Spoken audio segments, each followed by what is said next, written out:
Hello, everybody, and welcome to our next episode on the Female Fist. I am so excited to have Team GJWB, Girls Just Want to Box, with us today. We have the founder, Kristina Ejem. AM. AM, AM, You're close. Remember, AM, PM. Like AM. AM, AM. And then Helene Jafine. You got it. See, I did it. So, thank you so much for coming on to the Female Fist. And I just wanted to say that, with Girls Just Want to Box, I've been noticing on Instagram that you guys are doing a lot of virtual online boxing sessions. So you guys are still keeping busy throughout the pandemic and still keeping up to date with everybody. I think that's amazing. Trying best we can. Yeah. Right.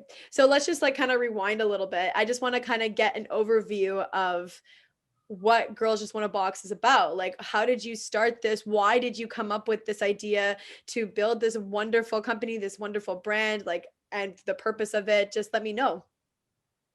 Long story, but I will try and keep it short. I'm not good at that, but I've been boxing for around 20 years. And if I really back it up, I originally was a figure skater, and I was, and I'm from Sudbury. So Sudbury is a boxing town, and I was introduced to boxing at a young age. I was watching Tyson fights with my dad, and I saw Christy Martin and in her really cool pink shorts and just kicking ass. And I was like, wow, I want to do that. And, then I would see, I hung around with a lot of the guys that were boxing at the time in my high school, and we went to go watch their fights. And I was just mesmerized. And I was like, wow, this is so cool. What a beautiful sport. Like, just mesmerized by it, because it had all the elements that I was learning in dance and figure skating and like the ballet I had to take, except you got to punch people. Yeah. Amazing. And what a challenge, right? What a challenge to be able to put that all together. Yep. So it wasn't until I did figure skating, I did precision skating, which is now called synchro. So that was that team element, because single figure skating is like boxing, it's a lone sport. But when you get to add that team element to it, it was really cool and enjoyable. And having the precision team, at the time we were all women, and we got to go on tournaments, and we traveled with the team, and we went into like Canadian nationals, and it was so cool. And then I went to university. I went to University of Guelph, and that's when I really said, okay, I'm not figure skating anymore, so I want to try to box. And I didn't get into boxing in Sudbury just because I hung out with all the guys who were boxers, and at the time not a lot of women. Too close to home? What's that? Too close to home? Yeah, it was a little too close to home. So I said, okay, when I went to university in Guelph, I was lucky enough to get some coaching there, and really got started and just loved it. Loved the discipline, loved everything about learning. And, I gained some weight at university. So 25. Yeah, absolutely. Probably a good idea to take up something like that during university. Yeah, and I needed because I was so used to training on a regular basis and being coached with the skating, I needed that regular discipline, and I needed someone to keep me motivated, and the constant learning I think was helpful. So yeah, I was able to. I found a really great coach and got a lot of great one-on-one coaching for about 6 months, and then I just kept going, throughout university. And whether I was traveling to other countries, I was trying to learn the sport wherever I went. So it was kind of one of those journeys. I had that long journeyman where I trained for 10 years before I actually got in the ring, because oh my God. Yeah, I didn't really have any coaches that I just wasn't in the right place for them to say, okay, let's start competing. Or maybe I wasn't ready. I didn't see a lot of women competing. So how was it sparring for you back then? I wasn't doing any sparring. Right. There was no women to do any sparring with. And if you weren't competing, nobody was letting you get in the ring. Right. I was really lucky. In Guelph, I had a great coach. His name's Robert Pelche, Coach Rob. and he was really great because I started to want to get involved with the events. And I was because I was also an event planner in university, and I was putting on events for different things. And I was like, you know what? I feel like we can jazz this up a little bit. Fighting's a big thing. So we brought in MCs, and we had some performances, and we just kind of jazzed up a bit at the where we were competing in Guelph. I wasn't competing at the time, but just wanted to make the events a little more fun, and I love them. So I was inviting everybody from the university, you know, everybody that I knew. So that's where my little bug for putting on events as well kind of started. Yeah. And then, you know, kept doing that for a couple of years. And then I actually, when I was graduating from university, Coach Rob actually, there was a new gym opening up and he suggested me for the general manager. So that's kind of the role that I went into right after university. And we, the gym was called State Fit Health Center. And it was really interesting to see building a gym from the ground up. And Guelph was pretty saturated, a lot of gyms, a lot of people working out all over the place. So it was great to just kind of understand that process. You know, you never really understand all the things you're doing at the time, how it's building up for the things for you in the future, right? Yep, absolutely. Yeah, so that was a great experience. And I got to start playing with some programming for boxing, right? And introducing the everyday person to boxing who might not compete, but they still want to learn the sport. We tried a skipping class. That was where I started doing skipping classes, which was lots of fun. You know, and then after that, I got an opportunity to go to Japan.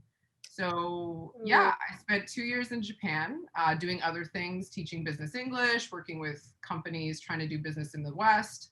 And at the same time, I really got interested in checking out the fight scene in Japan. And I really couldn't find not too many boxing gyms. They weren't super open to women, I guess. Really?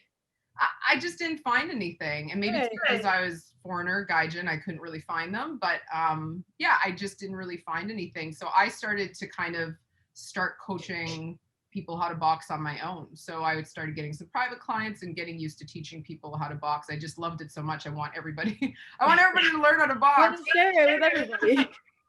Yeah, so it was a really interesting experience, but because I loved fighting so much, and at the time I had a job working with the magazine, and I was able to wiggle my way into the Pride Fighting series. I got to go see the Gaia girls, the female wrestlers, and just kind of got into that scene there. And it just needed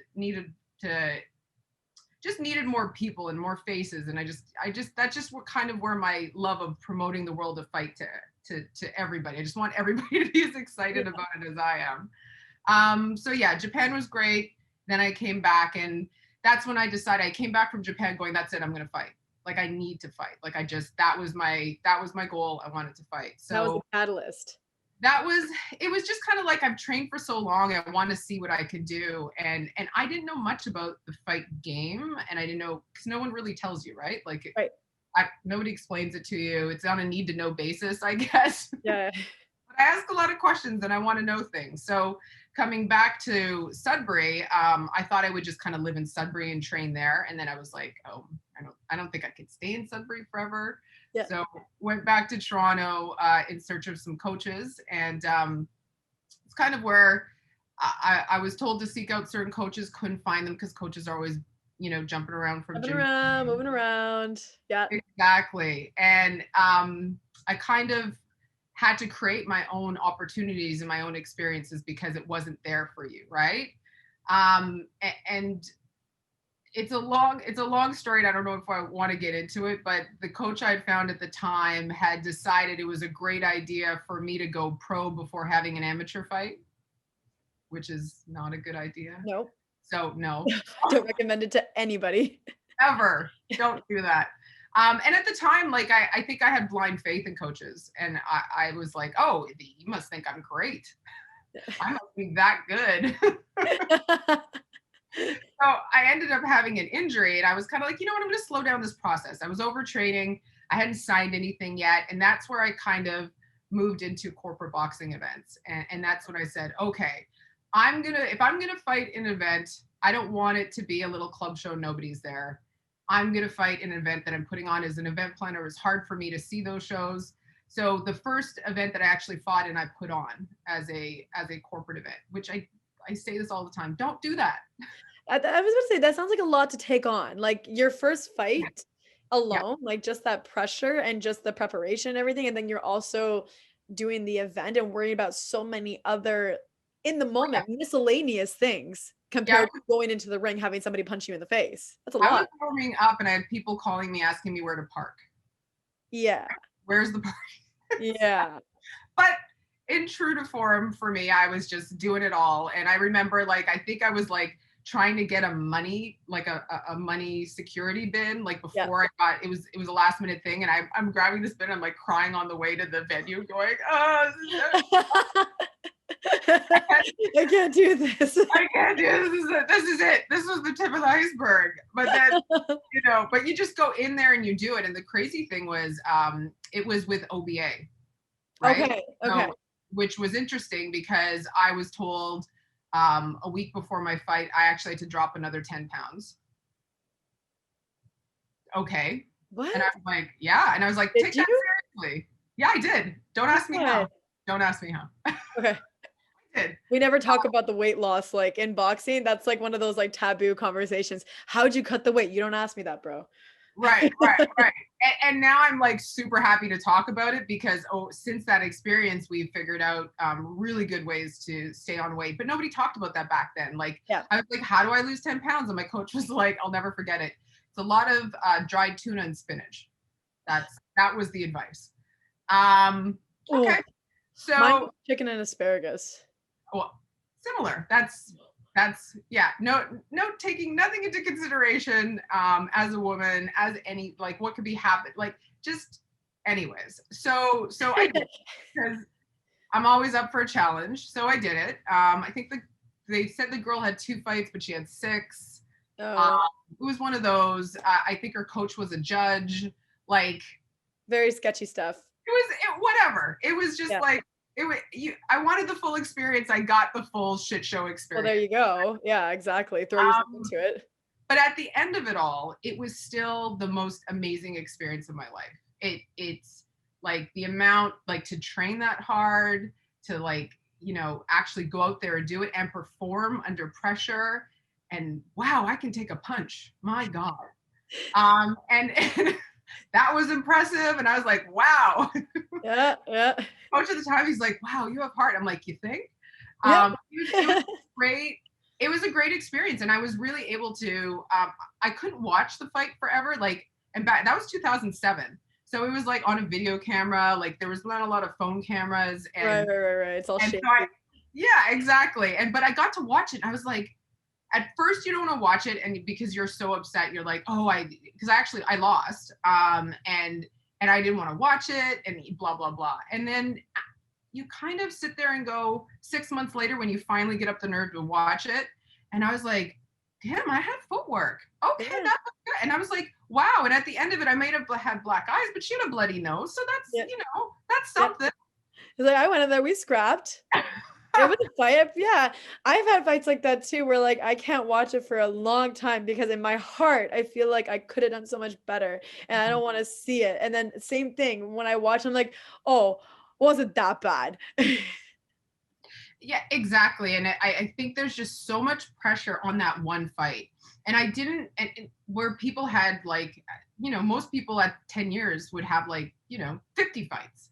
Right. But just something with the way the coaching went and the fact that there wasn't a lot of fights for women. And when I was sparring with men. Right. And I had one amazing girl who was 17 who I got to spar with because she was my weight. Right. I fought 121. And it was just, it was a great experience, but it really it really showed me the gaps, right? Yeah. It really showed me the gaps in the experience, the support that was lacking, the team around you, just all of it. So it was a great experience. And I don't know whether I thought once I finally got this fight that, the seas would part. Like, I don't know what I thought was going to happen, but it was like when I was done, I was like, okay. And I remember sitting at a Starbucks with sunglasses on because my boyfriend at the time was like, you have black eyes and I'm not walking around. Yeah. And just sitting by myself. I don't want to look like I'm beating you. Yes. And this again, 2007, right. Whatever. So I'm sitting at a Starbucks and I was sitting there going, what, just reflecting on everything. And I just started writing and I was like, why is this so hard? Like, girls just want to box. And I was like, and I was like, that's good. Girls just want to box. Yeah. And then I started writing and I just started writing a program. And I was just like, in my perfect world, if I could have everything I didn't have, what would it look like? And then I just started building the program from there. And I decided in that moment, am I going to spend another 10 years being the fighter fighting the system, or am I going to be the person changing or trying to make change or make the experience better for other people? And that's the business side of me, the marketing side of me, the entrepreneur side of me. Just, I knew that I had to focus on that side of the business. So then the journey is, okay, I have to learn everything about the business because no one's teaching it to me. No one's inviting me to it. And that's when the journey kind of started. Okay, I'm just going to focus on the corporate events, getting better as learning the sport, being a coach, understanding behind the scenes. And, you know, obviously I could go on forever, but that's really where the concept started and started building. And then, you know, just getting people excited about the sport, making it a positive experience, whether I was, you know, training at another gym, and then fast forward when we opened CBA, and was really able to create an environment that was inviting and positive for men and women, but especially women. Like, that was our main thing. And that's when we created the classes. So the classes were running, you know, 5 days a week, all women's classes in a leveled structure, right? Because with boxing, there's not a lot of structure. Yep. It's kind of like, show up to the gym. If the coach has time, they might talk to you if you show that you're, you know, you really want it. So old school. So, old school, which is great if you have time, right? If you have time where you're not, but you know, the structure was really important to me to create it structured, because that's the way my brain works. I need things to be structured and organized, and I need a start and end goal, right? Like start training. And I would say to coaches, okay, so how do I become an amateur boxer? Do I go to the provincials? They'd be like, oh, you know, you do some sparring, go to some club shows, and like eventually get to the provincials and maybe get on Team Canada. And then, you know, and at the time when I was really interested in it, there was no women's boxing in the Olympics. So I was like, okay, when you get to the Olympics, they're like, oh, there's no women's boxing in the Olympics. I was like, say what now? What? Yeah.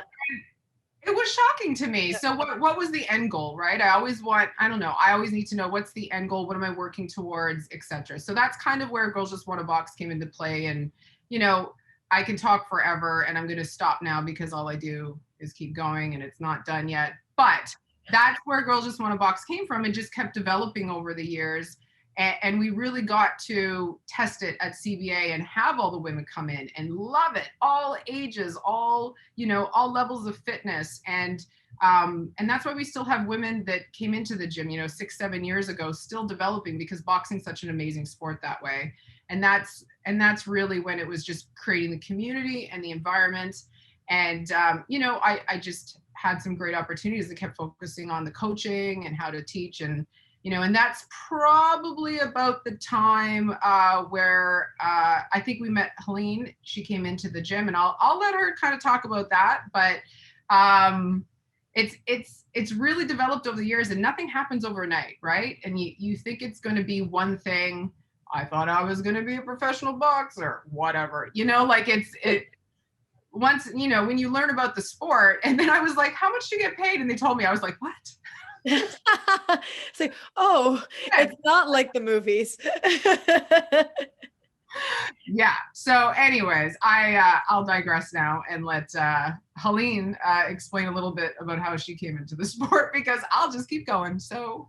Well, I really appreciate you sharing that story, because it is a very interesting, it's a very engaging story. I don't think that like you like talking and whatever is like, you're not losing me here. You know, that was all very relevant. It's all like really amazing stuff. And it's really incredible, like just the journey. And I appreciate like at the end, like this is where it's coming to now, where we're going to hand it off to Helene so that she can start from her beginning. But I just want to say that like, the Girls Just Want to Box, that story alone is so fundamental for so many people, because it wasn't that long ago. It was like okay, 2007 you said, but was your fight? Like, I was 12. Yeah. Like it wasn't that long ago. Okay. It wasn't that long ago.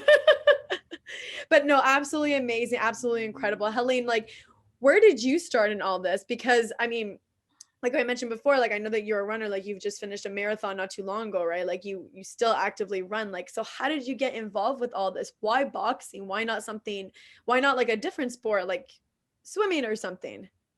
So yeah, boxing for me is a very different start from Kristina. I did not grow up knowing anything about boxing. Like, was not on TV in our house. Like, I guess I knew it was a sport, but it wasn't it wasn't very active for me. Mine was more basketball was in my household. That's basketball was our sport that we watched. So I didn't know anything about boxing. And in 2012, after university, I moved to London, England, where I actually worked at a gym that had, to be honest, it had everything. It had a lot of combat sports. And as part of the team, you had to try the classes out so that you could explain it to the new clients and just get a better understanding. That's fair. So there was MMA, there was BJJ, there was boxing, there was Muay Thai, there was kickboxing, which, because technically they are different. I remember I learned that because I was like, aren't they the same? Aren't they? And then there were obviously like spin classes and dance classes and everything like that. And I remember taking all the combat sports, and I actually really liked BJJ, but there were no females. Okay. And doing a lot of the exercises, like all the guys, all the partner work, they were like, oh, we can't do that because it's inappropriate. Okay. And then it was, oh, we can't do that because that's inappropriate. And I was like, I'm not learning anything. Like, right. It just kept getting stopped. And then I went to boxing, and there were 2 other girls. So like, it wasn't a lot, but I was able to, like, even just for partner work or anything like that, I was able to do it with someone. And then funnily enough, 6 months later, like 5 girls joined BJJ, and they're like, come back. And I'm like, no, I'm like, and when I get into something, like, I'm focused. Like, I started running, and I just, honestly, I did it just because I enjoyed it. It was a way to, stop the freshman 15 for me. And so like I got into it, and then I did like 5Ks, 10Ks, halves, full marathon. And so for me, like, I can't focus on like 2 things at once. I'm like, no, I'm into boxing. And I never thought about competing. I was just like, it was a great sport because I love learning. And there's like, I'm still learning, and it's, almost 10 years later for me. So I love the idea that there was always something new. I could also practice on my own. Like, I didn't need to worry about partner work or working with a coach. Like, there's always shadow boxing, or there's just solo bag work. So and I was very lucky that because I worked at the gym, I knew all the coaches. So they were very, like, on their lunch breaks, they would like train with me, or right. Like they would see me on the bag, and I was very open to it, but they'd be like, okay, let's change this or add this. And like, whereas some people might be a little like offended, and I was like, no, like tell me, because you just want to learn. Well, I was like, I don't also want to continuously do it bad and then right. change it later. And it was only until one of my girlfriends fought, and I was like, ooh, that's cool. And I was like, this is very interesting. And I got her to train me one-on-one, because I was like, now I kind of want to not fight, but I was like, I want to just take it up a bit more. You're right. Other than fitness. And strangely enough, as I was doing a sales tour in the upcoming weeks, I met someone that trained with Kristina in Toronto. Oh, really? And we were walking around, and I was like, you're from Toronto? That's so cool. And I showed her, because there was a boxing ring in the gym, and she's like, oh, I've actually done a fight. I was like, oh, that's cool. Like, where? And she said she was in North York. And I'm like, I used to live in North York. Right. And she was like, oh, like, when you go back home, check out CBA. Kristina was my coach there. And I was like, okay. And when I moved home, I was still doing boxing for fitness, and I still loved it. And when I moved home, I was like, okay, this place is in North York. It can't be that far from me. Let's go check it out. And I met Kristina, and I just started training there, just like again. And I still had a few bad habits because, again, I think everyone does. And I think also just based on coaching styles, some prefer this and this. So I obviously had some tweaking to do, and we gelled really well right away. And it was one of those places where like you came early and you stayed late, like you hung out. So right. We got to know each other outside of the boxing, other than her correcting some of my forms. And it didn't smell. And it number 1 rule of my gym is it will not smell. Nice. That's very hard to maintain in a boxing gym. Kudos to you. And it was just kind of funny because we were like, I was also just very curious. I was like, how did you start this? Blah, blah, blah. And she was telling me about her experience. And I was like shocked because I had been very blessed to have like, again, like 5 coaches that were like training me at a time. Yeah, like more opportunity in a way. And just the support. And then I kind of said to her, I was like, well, I guess that was probably the way BJJ started for me. Like in my head, I was like, that's, but I exited. I was like, for me, I was like, again, because we had to try everything. And like the next week was boxing. And I was like, okay, no, this is it. We're changing. Yeah. So I was like, that's really interesting the way she's come to it. And obviously I had been in the classes and I was like, these are great. Like everyone loves these. And it's so nice because again, you're taught the real sport. Like I found that even because I did try out some other gyms when I came back home to Toronto before I'd met Kristina. And like, if I didn't show an interest in fighting, which I didn't, it was like, okay, you're going to do more of the fitness boxing classes rather than technical. And I was like, oh, no, but like, I know the technical. And they're like, but you're not fighting. And I'm like, well, no, but. Like, where's that balance? Like, I still know the technical. The fitness boxing is like, unfortunately lower than what I know and what I want to do. Yeah. But then I'm also not sparring. So I like, it's just that fine balance. So why do they have to be mutually exclusive, right? Like it doesn't. Yeah, like you don't, just because you don't want to fight doesn't mean you shouldn't learn the real sport, which is what Kristina said to me. And I was like, and like, again, I was like, oh, okay, wow, this is so bizarre. So, but you know what? Actually, can I interrupt you for a second? It's really interesting that you say that because with men, if you have a guy that's really good, they'll use that guy with the competitors and they'll put them in with the competitor program and everything, even if the guy doesn't want to fight. They still like if he wants to do that, like that's never a question or a conversation that guys even have to go through. But sorry, Helene, continue. No, it's exactly. And that's the point. Yeah. The thing is that like, just, and again, I was very lucky because when I came to like, even Chris, like I remember going up to Rico at one point being like, Rico. Who's our head coach? Rico Mancini was our head coach. Like, I was like, Rico, sorry. And so I said to that guy. Sidebar, I was like, Rico, I think I might want to fight. Like, but like super low key. Cause I was like, I don't know. And I was like, can I try like some of the more technical classes? And he's like, jump in, let's go. Yeah. I was like, so then I was like, oh, okay. Yeah. So what was my experience when I'd said to a coach, back in the day, I want to fight. And they were like, oh, you want to beat up your boyfriend? Yeah. No, I do that without coaching. Get out of here. Like, but these are comments that I would have. So it makes me happy to know that things are progressing. And we also, at CBA, I vetted all the coaches. Like there was no creepy guys allowed. There was no creepy coaches. There's like no creeps. And just people that were very respectful. Like that was a big thing about the coaches we chose there. And that's so huge because I mean, like you were saying, Helene, when you were doing the Brazilian Jiu-Jitsu, a lot of coaches were like, no, I can't do that because it's inappropriate. And it's like, there's so, like we mentioned, like that line. And so many people are afraid to like, oh, I don't want to make this person feel like this, or like, I don't know, like where the boundaries are or something. And then some people don't even care about boundaries. And that's why those people who are nervous feel nervous because of people like that.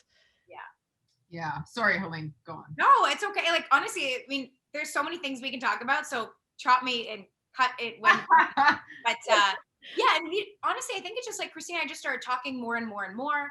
And I was like, and because boxing really like helped me figure out like who I was, and it just like, anytime you were in the gym, like everything, just like whatever you were feeling before, it was just gone. Like, because you don't have time to focus or think about anything else. Like, again, if you're like really into it, because like you're focused on like, is my jab right? Like, am I turning my head? Like, there was just so much. So for me, I was like, I love this sport so much. And I was like, how can we work together? And we really started talking when we were at the nationals, and that's Scarlett, you were there that year. The one in Quebec? Yeah. That one? Yeah, that was my first nationals. Yeah, so that was the year that I was the female coach, and well, I was supposed to be the female coach and the assistant and the team manager. Now, I know better that one person's not going to be able to do all that. And if you want to do it properly, once I saw the scope of work, there was 60 fighters and boxers, etc. And you know, shout out to Sock for giving me that opportunity. But I was like, yo, we're gonna need someone else. We're gonna need, you know, 3 or 4 people. So that's why I was like, Helene, what are you doing next weekend? You're gonna be organized. Come on out to Quebec. And that was the year. That was good. That was good. Fun experience. Nice. Yeah, throw them in, right? It's all about giving other people opportunity and especially giving more women opportunity to see behind the scenes, get involved, and do the other things. Plus, I knew I wouldn't be able to do it all and really give the attention that I could give to learning and being in the corners, right? And coaching with the team. So, like, how did you feel that year with the coaching team? Did you feel like it was gelling really well? That was your first nationals, you said? That was my very first nationals. My first nationals, like, it's hard for me to kind of like touch on that because I didn't find it as a good experience personally. So it's hard for me to just because of, like, you remember the decision that was made on my fight, and it was just like really, you know, and I didn't have my dad there at the time, who was a coach. And then I didn't get along with some of the people that were on Team Ontario at the time. I actually had more support from Team Quebec after my fight. Yeah, like Kim Clavel came over to me, Miriam De Silva came over to me. Like, it was, and I kind of felt like I want my team, I wanted to feel more like my team, but that wasn't the coaches necessarily. That was more just the pupils within the team. So it's hard for me to kind of touch on my first experience at nationals, but I mean, I didn't feel like I couldn't go to you ladies. I didn't feel like that. You know, I actually really, who I was, don't worry. Pardon? I was like, you wouldn't have known who I was. I was just that random girl that was like with a clipboard. I was trying to write everything down. Walking around. Thank you to Leon, who helped me, because I was like, I don't even know what the scoring was. Like, I had never been to a tournament. I didn't know what to expect. Yeah. And I was just like sitting there and I was like, okay, I'm writing everything down because I don't know what everyone else needs to know. Right. Not having your dad and your coach there, did you feel that you still had the coaching that you needed as much as you could, considering what was happening? Yeah, so I think Atlas, Armand from Atlas, he cornered me, and you know, of course, I have so much respect for them. You know, that I was training at Atlas for a long time prior to that, and like, they were amazing with me. I just and I think a lot of fighters kind of find this like over time, because as like I've migrated now with it okay, it's really funny because now that I train with Mandy, Caitlin, and Mackenzie, I almost think like, how did I not have it any different before? Because I feel so in the right place. Women with you, right? Pardon? The team of working with a team of women. Yeah. It's a thing. It's actually really important for female fighters because we fight other women. Yes, it is. And like practice. It's people, you know, because same as you, right? Obviously, I still was before this, I used to train all the time and spar all the time with just men. And it's not the same because they're not giving you 100% depending how big they are. And then you can't give 100% as you want because the size is just not reasonable to what you will be fighting. So how can you work on specific techniques? How can you work on specific tactics with this guy that is just unrealistic of what you're going to fight going into a real fight? And men's output is always less than women. Yeah. Punching output is like 10 times as much, and I might get skewered for saying that, but I just feel that women fight in a faster pace. We're so light in comparison, like pound for pound. Like me as like 54 kilos to a guy that's 54 kilos, like I just feel because I'm so much lighter, like you know what I mean? And them like they are fast, they're strong and everything. I just think it's different. Yeah. And also, like, just, I find women out, we ask a lot more questions, right?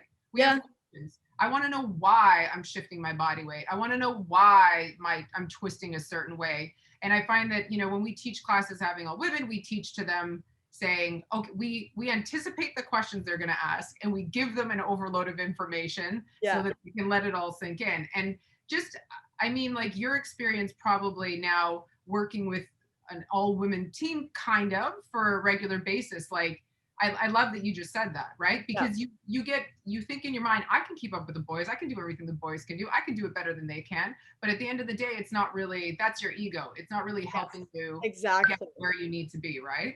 Exactly. And then like to touch back on what Helene was saying, what I find interesting about the two of you is that the both of you just decided to take a leap into something. Like you just, Helene, you just kind of went right to nationals to help out, not even like a club show to help out or like a corporate event. You went right to nationals, helping out with the provincial team. Like that's a big deal. Was that a lot of pressure for you at the time? Honestly, because it was, so I was working a different job, and because if I remember correctly, it was like Thursday to Sunday, right? It would have been, and so I had to take a few days off work. And I remember like, so it was just kind of like, I asked my boss, I think on the Monday, and okay, just as a funny joke for everyone, I was convinced that we were going to Montreal because I heard Quebec. So I booked a train to Montreal. Oh my God. 100%. And the night before, Kevin, one of the coaches at CBA, I had to pick up a few things because Kristina had gone early. The flagpole. It was the flagpole. for the Ontario flag to bring it in. My God. And Kevin was like, something, Quebec City. And I was like, no, Kevin, you're mistaken. It's Montreal. And he's like, no, I'm pretty sure it's Quebec City. And I'm like, and me being me, I was like, I'm pretty organized. And I was like, no, Kev, like it's 100% Montreal. Oh, you were so confident. I went home and I texted Chris and I was like, it's Montreal, right? Like, just like, tell me that I'm right. Yeah. And it's Quebec City. And I'm like, okay. Okay. So that night I was like sitting on the computer. It was like midnight on Via Rail. And I just like, I had to wait a little bit. I got a connection to Quebec City, but that's how it started. So because of that, the rest of it was like easy. Okay. Fair enough. Fine. Fair enough. It was really cool. Like I was so interested to hear, like, that's actually the year I met Caitlin Clark, and she told me all about her experience as a boxer.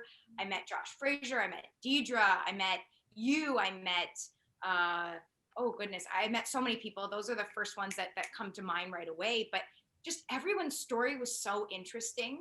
And so different. Right. And then it was also very interesting hearing about the girls via the guys. And so it was very, very interesting. And we had, I didn't take the train back. I drove back with Kristina, and that's when we had a long time to talk. 4 hours, 5, 6 hours, something like that. And that's where it kind of was just like, how can we work together and push this forward? That was really kind of where it started. So luckily enough, she asked me to go on that trip because I don't know where we would have been if it didn't happen. Yeah, and it's just it's really cool to understand, like, I think for me, I've been like we all are in boxing as women who have gone or done something. We're kind of lone soldiers, I say. Right? Lone soldiers, and we're the only woman who's going to do whatever, and but the reality is there's power in alignment and numbers and groups, and just also giving other people opportunities, right? Like, you know, there's been a few coaches along the way that have given me some opportunities, but for the most part, I've had to just like fight my way through and say, yeah, right, I'm just doing boxing events. I'm going to do corporate events. I'm going to, in my mind, I think these fight shows should be 50-50 male-female, and the main events should be co-main events. And we're going to train everybody the same. And they're going to train with all the help and assistance that I never had. And, you know, for the corporate boxing events, which Helene eventually got pulled into as well after that, trial by fire, with the corporate boxing events, they're so amazing because they take the average person who never thought they would ever be a fighter. And the way that we did ours was they were industry based. So you would then train for 3 months. We set them up with nutritionists. We set them up with, they had chiros, they had massage therapists. Wow. They had Mandy Bujold and Mark Simmons as team captains, I right? remember this. I Yeah, remember this. Yes. There's a poster of it in Atlas. Yes. So you'd have male and female head coaches. And then there was, it was just matching everybody up and telling everybody they could be a fighter, and they get to have this experience where they train for 12 weeks and they get a camp and they train on teams. Like there's people who are from those teams are still best friends because that's such a crazy experience to have with someone else, right? And the point of these was to give the everyday person an experience that they've now fallen in love and have a new respect for the sport. Now they may never fight again. Maybe they'll become coaches. Maybe they'll go on to do other things. But now these 24 people, usually, sometimes double, that's got a little crazy for a while. But, they all became licensed amateur boxers. They all now they're fight fans. Now they're going to shows. Now they're supporting their local gym. So, those types of events really build out boxing and build the larger respect of the sport. And that, and with Girls Just Want to Box, we say people want to learn the sport for fun or for real. But just because you're learning the sport for fun doesn't mean you shouldn't learn the real sport. Of course. And just because you're boxing for real doesn't mean you should lose the fun. And that's what kind of happens, right? So we really got to, over those years, experiment with women and taking them from I've never thought about boxing and getting them in the ring and going through that process with women. I really wish we did tape everything because you can't write what happens. Right.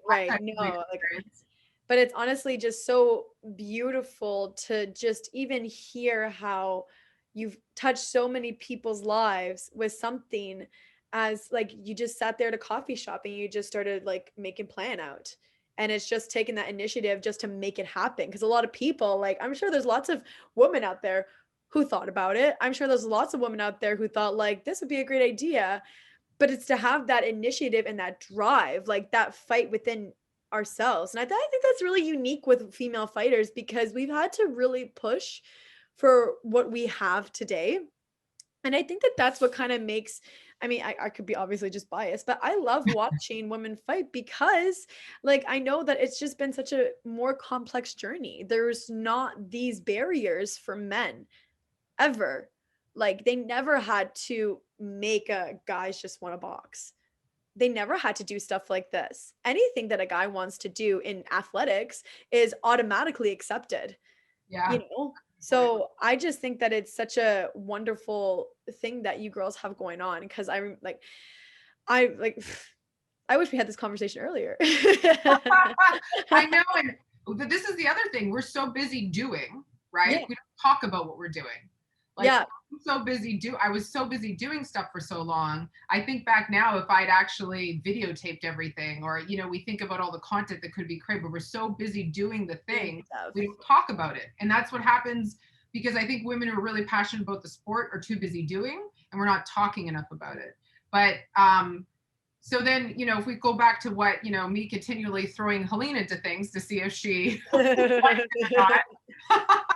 So, she started team teaching with me at CBA. So, and I encourage all females that want to coach, go talk to another coach and start team teaching and teach with them and assist in the class, listen to how they're teaching, learn from them and like really start feeling more confident because so many women I talk to, they like, oh, I can't coach. And you're like, what are you talking about? You know more about the sport than some people that, did head pads one time and now they're a boxing trainer, like right. A lot of female fighters don't have the confidence to coach, but the coaches need to tell them that they can coach.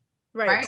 We have to start bringing in the new fighters and the new coaches, the fighters that can coach. Not every fighter should be a coach. Not every fighter wants to be a coach, but if you feel that they've got that vibe, and Helene was so excited about boxing and everything that she was learning, yeah, right away. Okay, now you're going to start doing, now you're going to do classes. Let's see what happens. So nice. Helene started to coach at the same time as she was training to fight, which was, I'm sure, a unique experience. And then we threw her into her fight.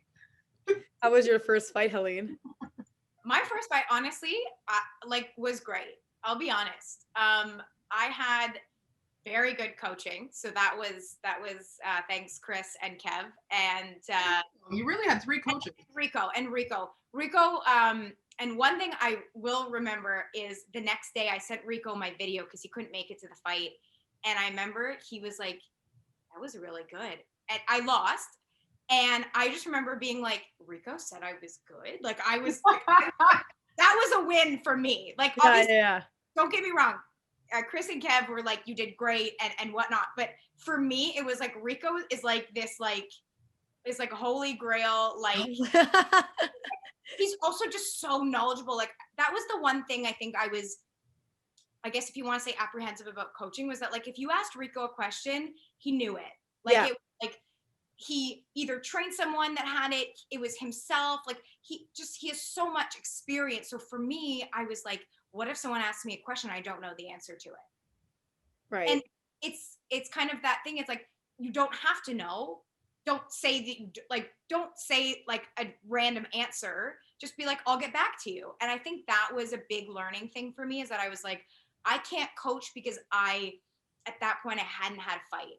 And I felt like I hadn't had enough experience to relay, because all my coaches had been so knowledgeable that I was like, I let's say I won't be able to answer all these questions that all these women have. And it was just the understanding of like, I'm going to help you as much as I can. And any questions I don't know, I'll make sure to get back to you. And I think that as long as you were able to explain that, I don't think there was any misrepresentation. Right. What's your experience with coaching, Scarlett? Have you done anything at all the gyms you've been at, or? I do online on demand for Coach Sid. So I don't really like interact with the people live time. I just record a video and I send it. I do coach at Battle Arts Academy, but I just got that position like in the middle of the pandemic because, you know, we were given all these dates that we were going to open. So obviously that never flourished. I do teach like privates here and there, but unfortunately it's been mostly online because I just started doing this during the pandemic. So I haven't really had that opportunity as I would have liked to. But I mean, at the same time, because I'm still competing, like it's not something that I'm making a central focus anyways. Like I still have my goals for nationals, and I can't like commit to people as they would need a full-time coach to commit if I'm off like 6 weeks training for nationals. You know, that wouldn't be fair to the other athletes and fighters, kind of stuff like that. So I kind of just playing by ear as it goes right now. I enjoy it. I love to see people progress. I love to see when everybody comes in and they feel good and they feel like, wow, like I felt like I did better today than I did last week or something. Like those little things are like mini wins for me too. So I totally can relate to that to a degree. But I just like now going into Girls Just Want to Box, like coming into the pandemic. So what's it been like? Like, how did you guys create this game plan for this time? So funny story. When we first launched the website, and like our first goal was, okay, where are the other gaps in the market? We're going to go full steam ahead with Girls Just Want to Box. And we've now moved the program into another location. And it was like, okay, we're just focusing on Girls Just Want to Box. I'm laying off the corporate boxing events for a while. Let's see what happens. And I think the biggest gap that we saw was in female equipment. There was no, like, you know, all the regular brands had their smaller versions. And I think that's where we sat back and said, okay, let's really see if we can make a difference in the gear. And so like anything else in boxing, it's, you know, you have to go on an exploratory, ask everybody, like no one knew what was in a glove, right? I'm like, someone just tell me what's in a boxing glove because I want to change it or I want to make it better for women. Right. And it was crazy. We had to like, finally we found an amazing glove maker in Florida that would show us how gloves were made in order for us to redesign it to fit women better. And I want to say that Kristina was so apprehensive about cutting open a glove. He was going to show us. You asked. I know. I'll show you. And he was like, literally got the scissors out. And I was sitting there. I was like, okay. And Kristina was like, I can't. And I was like, it's just a glove. It's fine. Like, just. I don't know. It just felt like there's no guts coming out. I just didn't know. And I'm like, no, it's fine. I was like, someone has to do it. I didn't know what was going to come out of it. I just felt like I felt so bad for the glove. Like I just like, I'm violating this glove. you're so in love with your gloves, right? So it has history too. How are we going to do it like that? Right. So anyways, we ended up really just to understand how gloves were made, the different types, and I'm very adamant about not having leather gloves, and that's just my little vegetarian / vegan soul. Okay.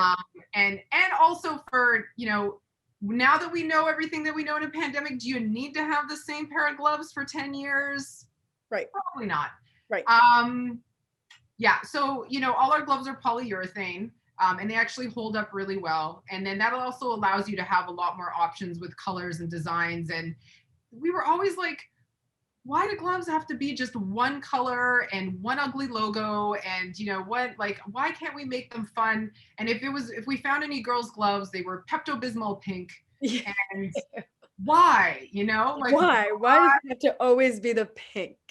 Or like it can be a cute pink, it can be a hot pink, it could be like rose gold, purple, yep, blues. I can pull up some of our gloves and all the colors and whatnot, but we kind of said, let's sit back and really decide, like, if we had the perfect glove, what would we do with it? And we spent time on the design, we shortened the hand, we realized that why does the wrist have to be down here? This isn't my wrist, right? Shortened up the wrist, so now it's actually on the wrist, and really looked into how do we protect women's hands, because lots of times they were I found my hands were swimming in the gloves, or I didn't even know what they were supposed to feel like, and all those things. So we had a lot of fun doing that. I don't know, Helene, how long did we do that for? 2 years? 2 years. 2 years we did it for, but wow.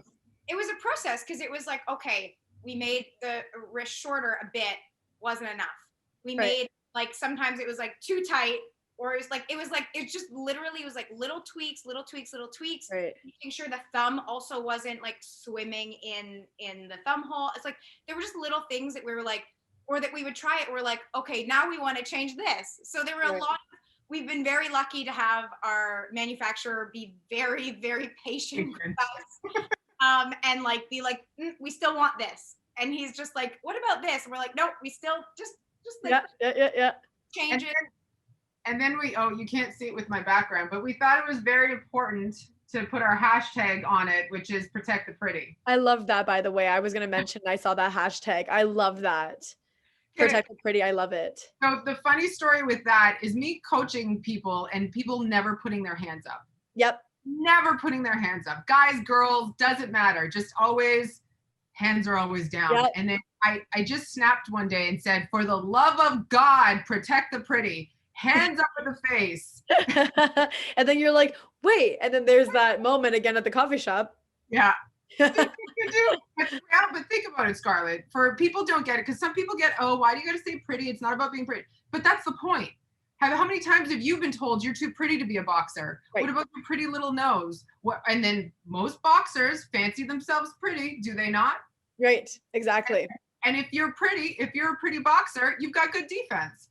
So, exactly. So there's all these like fun intonations with protect the pretty that not everybody always gets, but like, if you know, you know. Exactly. Protect the pretty. Exactly. I love that. And that reminds you strap up your gloves. Oh yeah, protect the pretty. Because literally how many times do you get told to like hands up? I know. And you think that people get annoyed. Or you get it and then you learn that way. But that's the thing. It's like, you think that like the athletes would get annoyed hearing hands up, so they would just keep their hands up just so they would stop hearing it, but they never do. No. So they get tired, so they come down, but it's that constant. Yeah. My dad used to always, like, whenever we did pad work, he used to always give me like a whack if I would leave it down or something, because he would always say to me, he's like, I'm not gonna keep hitting you. He's like, but I can't guarantee that the girl you go in the ring with isn't. Correct. And he's like, so I mean, that's on you. That's up to you what you want. So I'm like, okay, fine. I learned pretty early. And we learn the hard way, right? True boxers learn the hard way. Yep. And if you think about it, it's like, so the other thing that we did was like, I had so much wrist and shoulder issues from hand pads. And Ah, hand pads are so big. Like you'll see pictures of girls on Instagram using hand pads and they're like down this low. yeah, Like, yeah, like pillows. yeah. Like pillows. So with our hand pads, we decided to make them super small. This is I just love that. Look at that. Looks so nice. so this is a custom one we did for a coach. And then you can actually, the way it's designed is that it's small. So it's not digging into your wrist. Yeah. It's super agile, right? And it's just like an extension of your hand. And then we designed these prior to COVID, but also very helpful with COVID is the paddle. Yes. Right? Yes. Paddles, and these we made them stiff so they don't flop back like the kickboxing ones do. Right, right, right, right. Actually feels like a punch. And then you know how your dad used to hit you with the hand pads. Now you can swap people like a feeling hand I pad. thought you'd be like, I'm gonna send him one of the paddles so he could switch it up a bit. Yeah. And it's fun to do both of them. I actually find it's really fun as a coach to use a hand pad for the hard shots and then use this for ducking and other things. So Right. just trying to be a little bit more creative and like do things that don't always let's change it up. Like the world's your oyster. Like what do you want to do with boxing? How can we make it more Right. fun? How can we make it different? And why can't our gear be cute? Yeah, why can't it look nice? Yeah. Good. Yeah, I totally agree. I totally agree. Because if So- you look good in the ring, you feel good, right? Exactly. That's why I wear a skirt. Oh, there you go. Sorry, Helene, I cut you off, but you were Not at all. Yeah, no, just we wanted to also just like make it again for like just to fit better because also, you know, it's that same thing. Like someone said this to us, and I remember like you would never go out on a run in poor running shoes. If Yep. they were too big, if they were ill too fitting. small, Yeah. like you wouldn't. And I was like, when someone said that to me as a runner, I was like, no, I would never dare Yeah. to do that because my feet would hurt or whatever. I would roll them. And it's like, so why should your hand be any different? And I was like, Exactly. oh, I like that. And So, And you know why that they make that different is because boxing has been seen as this like very tough, rugged, like you have what you have. It's like you see like the Rocky movies where he's like punching this big slab of meat. Like we would not be doing that. You know what I mean? Like this is not the movies, this is not cinema. But this is why like people have this idea about boxing that like you have to be so rough, like whatever is on hand, like if you can't afford it, even the idea of not being able to afford it is almost like, yeah, so I had to use these old struggle. running shoes. It almost adds to this like boxing character, like, yeah, this is what it is to be a fighter. But exactly what you said, even as a runner, just as a smart athlete, you wouldn't do that because it's the longevity of your feet. And I think the exact same way about the gloves. I mean, like any elite boxer that's been there more than once, more than twice, that has been in the ring, they know that they need good equipment. This isn't about ego. They know they need good equipment. It's just for those who may not have been humbled yet, or those have not actually seen what it is to be a boxer, because they would talk about equipment very differently then. So obviously we need to get you a pair of gloves to do a review for us. Yeah, absolutely. Absolutely. Just tell us which color you prefer. red. Or wait. We've got We have a red blue, our Wonder Glove, which is Wonder red, Woman. blue, white. Red, blue, white, and gold. Yeah, so we'll get to those, that one. get those to you. And I feel like you will appreciate this. So have you ever done, I remember for the fight I had I'd broken a knuckle or like just tear lined it. Right. So I was cutting sponge and putting it in between my hand wraps for extra padding. Okay. That one. It's a thing. Okay. That's like mortified. She's like, what? I was like, how else was I getting extra padding protection on my nose? I don't know. Like, so, but that really got me thinking about, okay, we need to change up hand wraps a little bit. Yeah. And that's when we created a hand wrap that actually has sponge in the hand wrap. Oh, so to avoid all of the like kind of old DIY situation. Yeah. And what Fair it does is it's two fabric, it's 2 layers of fabric. So it takes less time to wrap, plus it's super soft. And then it wraps, the knuckle part actually wraps, the sponge wraps perfectly around your knuckles. Oh, that's beautiful. Look at that. Yeah. It's beautiful. Yeah, so we're just trying to get inventive and Yeah. also protect the pretty of your body. Every And also joint. too, like girls, like our bone structures alone are smaller than men's. Yeah, and the amount of hairline fractures I've had all over in, different areas of my body just from, going to old gyms where I'd hit bags that had wood beams in the bag, right? Or like, What? yes, I remember there's some bags that had wood beam inside of it, and if you hit it on the wrong angle, you hit the Oh my God. It's like people wanted to hurt their fighters or something. Oh my God. yeah, you do what you got to do. But so yeah, we're just trying to be really inventive. And listen, we have the old school wraps for people that want them in some fun colors, and we're just trying to get more inventive, and then at the same time encourage girls, little girls, and Yes. we have our little star gloves. Oh, my little sister would probably love those. She's like 10. Sparkly purple. Come on, that's She what loves purple. Purple's her favorite color. that's what every little girl needs, is a pair of sparkly purple gloves. Because I told her that purple's the color of royalty. It is. Oh. Yeah. It is. So I she's love like in it. So, like, long story short, long, because this is taking forever. But once we got everything up online, we had said it would be really cool. I always had this dream of like having because you can only do so much in your gym in that 5-kilometer radius, right? Like, Right. we used to have people come from all over Ontario to spar at the gym. It was a beautiful gym and all this stuff. But at the same time, how do you reach those people? So when we launched our website 2 years ago, we actually said, coming soon. Yeah. Just want a box, a virtual boxing club. Oh, so this was like pre-pandemic, but you were already kind of in the making of it. Yes. And we never would have got around to it if there wasn't a pandemic. I hate to say it. Like, obviously we're sad we haven't been in our gym in 8 months, 9 months, I don't know, 14 months, whatever. We had like a short period in the summer, but yeah. Like a couple Right, weeks. I remember that. Yeah, but what it allowed us to do, and I guess I didn't realize how much work it would have been to start going online and teaching classes online, because it's different. I can't walk up to you, move your hips, move your shoulder, move something to make an adjustment. Yeah. Verbally use my words. At least now you're learning how to communicate it better, though.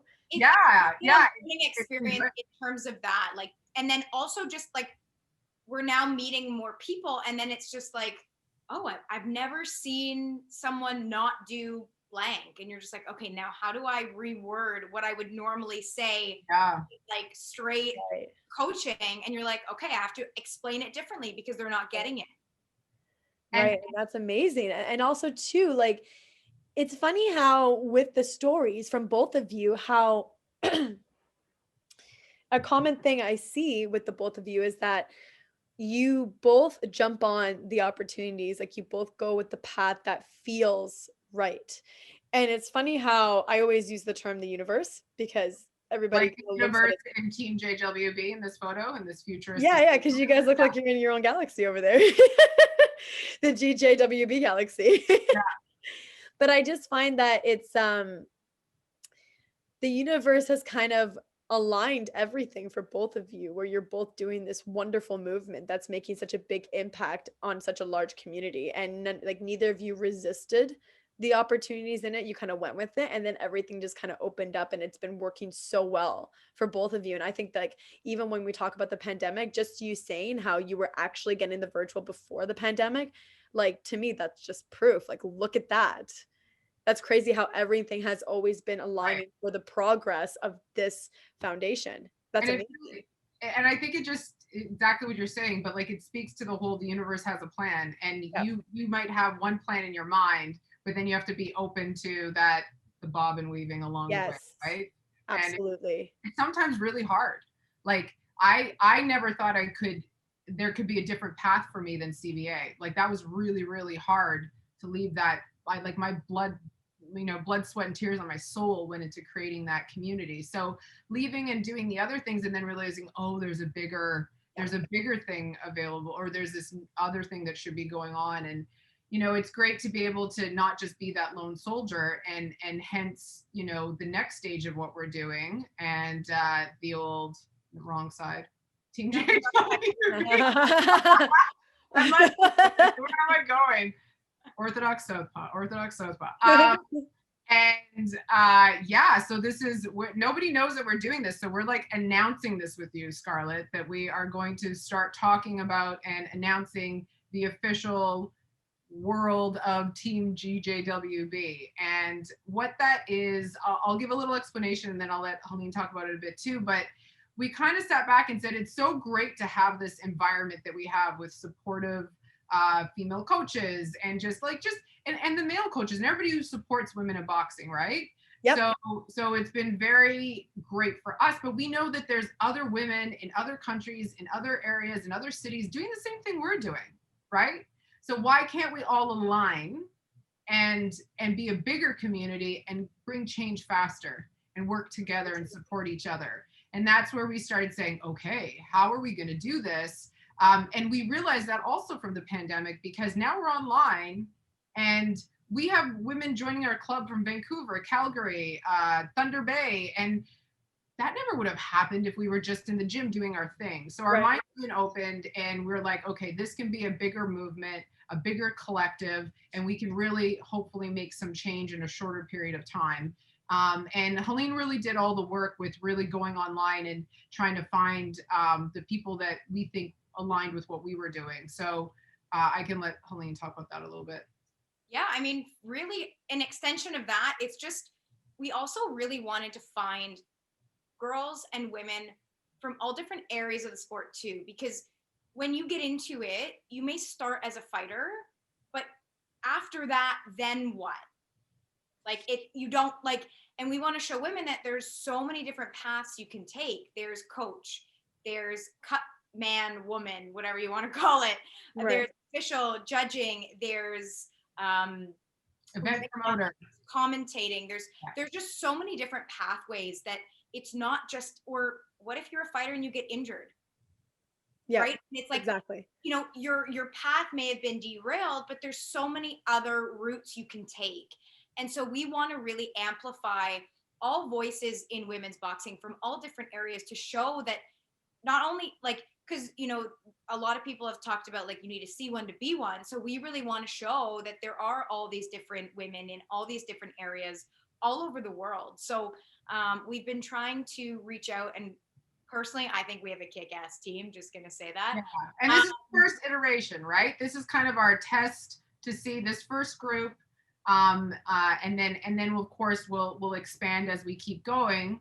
But yeah, I think Helene did a lot of the work, and another girl that works with us, Katie. Thanks, Katie, and really found the right team, which is really exciting. So we're excited. We're from our like Instagram's like grid. We're slowly building up. We're going to be releasing, you know, slow profiles of all of our ambassadors probably in the next week to week and a half. And we're just excited to also just showcase some really great women in the sport, because like you're doing, Scarlett, right? Thank you. Yes. Yeah, like, and you know, and that's why when you asked us to come on this, we're like, this is great, because it's just about talking about the sport, about women in the sport, and you know, just keep on showing. And it's great to see more female fights. Like there were 2 last night, and it's just, the more we see it and the more we can talk about it, you know, as Kristina said earlier, we're stronger in numbers. So we just need to keep this. We need to keep the conversation going, and we need to keep you know, being more in the spotlight. And we're just all about promoting women in the sport in all areas. And again, because we get stuck doing it. We Yeah, forget exactly. to talk about it, right? We forget. And boxers by nature are really, some of us anyways, are a little too humble for our own good, and we don't talk about what we're doing, and we don't, you know what I mean? So I think we're trying to change that mindset to be like, okay, we need to start, you know, really promoting all the amazing things that are happening with all these women around the world that you know, and our initial conversations with everybody, we just come out of there feeling so amazing, because they're so excited and they're like, oh, wow, yeah, this is great. Let's, you know, I thought maybe it was just me having this lone experience, but like you can see from all the women that you've been interviewing, we're all having the same experience in different ways. And it's going to take kind of a collective movement for us to kind of band together. And I made a joke to Helene. I was like, everybody says it's the old boys club. Well, what if it's the new girls club? Absolutely. And it's becoming now. Yeah, or whoever identifies as a female, also welcome. No, but honestly, it's true. Like we've had such a huge movement in the past like 10 years alone, with just I think we mentioned earlier when I heard that the women were going to be in the 2012 Olympics when I was just a kid, I thought to myself, they weren't already there, because I was watching Mandy. I was watching like all these girls growing up. So it's funny because your two ladies' experiences with the world of boxing is so different. Like when I was growing up in my dad's gym, I knew that girls could fight. I just didn't think that it just happened. And I just thought that like because there's so few, and I understood weight classes was a thing, it's Yeah. like, okay, like maybe you might have a few girls in the area, but what if there's in such different weight classes or something? Like it's not going to happen then. So I never thought it was, whatever. But then I seen women like Mandy and I knew that she was going to Pan Am's. I knew that this was like a thing for her. And I thought to myself, when they announced that they were going to have the London Games, I thought like, how are women not already in there? And then talking to Jen on the last one and hearing that they're going to bring it in to the Winter Games. And I thought, but it's 2021. Like I thought that that was already a thing. Yeah. New And surprise. now like we have these conversations, and social media is such an amazing platform for all this stuff because, as you mentioned, you can be in Thunder Bay, you could be in Japan, you could be anywhere in the world listening to this very conversation right now. And then just, the collaboration of all of us getting together and talking through all these ideas is how we create this network, how we create the connections, reaching out to each other like, okay, like what can we do to make this happen is just amazing. That's why I really appreciate like just getting this conversation out with you two about Girls Just Want to Box and like hearing your guys' plans and stuff. It's really incredible. Do you have like any plans for post pandemic at this point? Because now you guys are really launching with your online virtual stuff. What about when COVID, hopefully whenever things open up, like what's the plan then?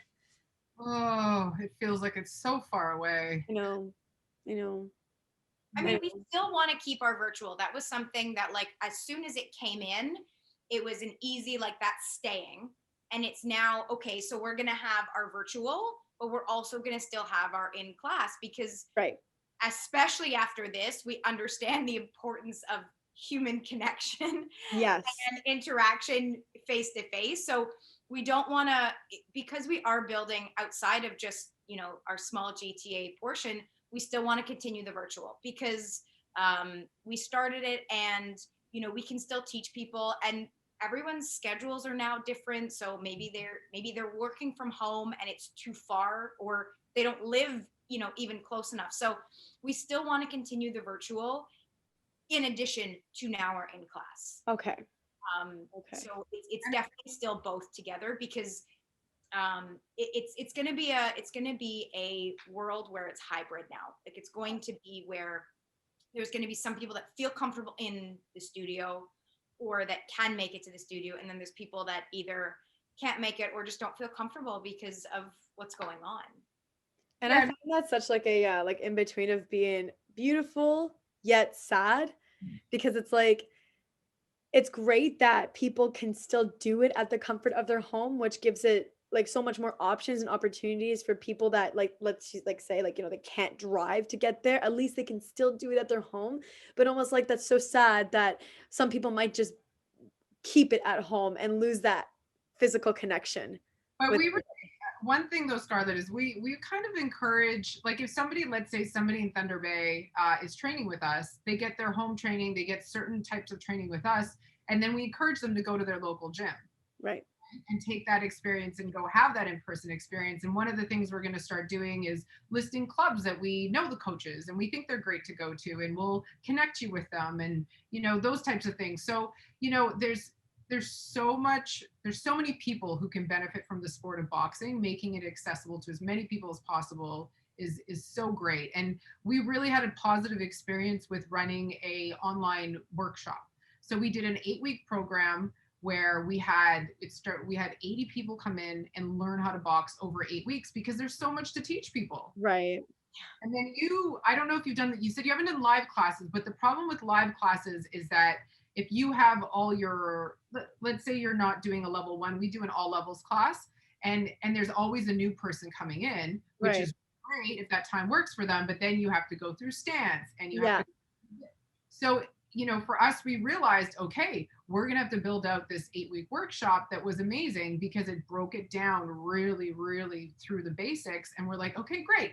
Now we have to film Yeah. an 8-week workshop that's available online for people. So it's been a big learning process, but it's been amazing to really kind of say, okay, how can we expand outside of our gym, but we're also dying to get back to the gym. Yes, Yeah, absolutely. I don't get me wrong. I'm like I was talking to one of our ambassadors and I was like, I think I might cry after the first time I spar again, but not because it was bad, just because of how much I missed You it. miss it. Yeah, because the experience alone is so like just to be within the community and knowing that you're all training for like a goal of something to look forward to, something that you can plan.